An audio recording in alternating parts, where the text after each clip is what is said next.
Ito guys, magda-download tayo ng Windows 10 para sa ating gagawing pag-reformat ng ating PC. 50% na, 52, at ito direkta na dito sa USB. Idirekta ko na dito. Ayan, 59. Okay guys, hindi ka pa nakasubscribe sa aking channel, please click like, subscribe, and click the bell para lagi kang updated sa aking mga videos. Ito na ang ating formatting. 73%. Medyo mabilis ang ating internet ngayon.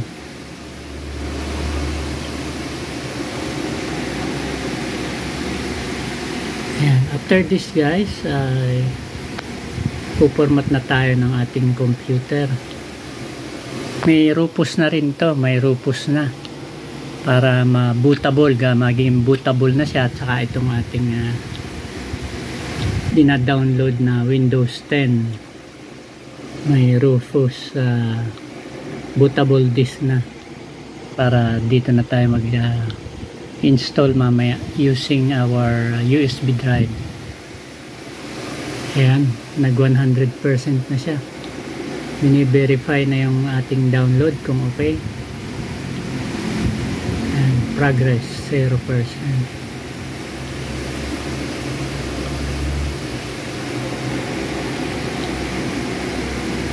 Feel free to keep using your PC. Ayan, 4%. Creating Windows 10 media. Ini-verify na. Okay, balikan ko kay mamaya guys.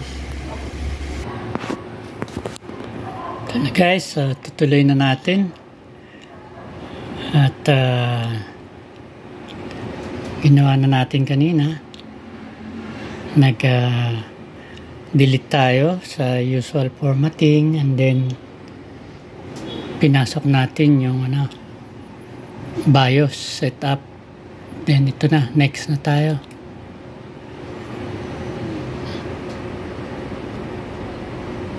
So mamimili tayo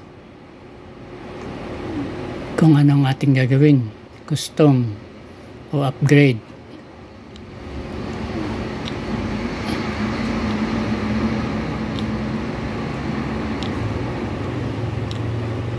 Yan, ito naman, itong file setting application or move to Windows with this option. This option is only available when supported version is already running in the computer. So dito tayo sa advanced guys. So dito pwede nating i-delete yung mga partition na to para makagawa tayo ng bago. Ito, yan, delete.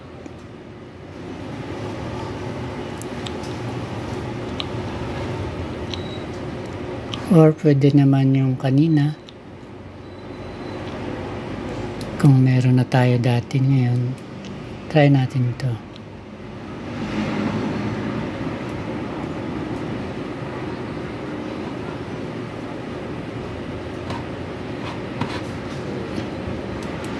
Not available.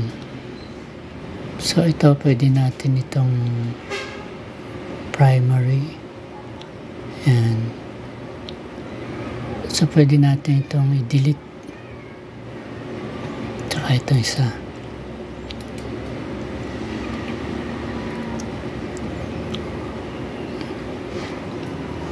$35 saka $78.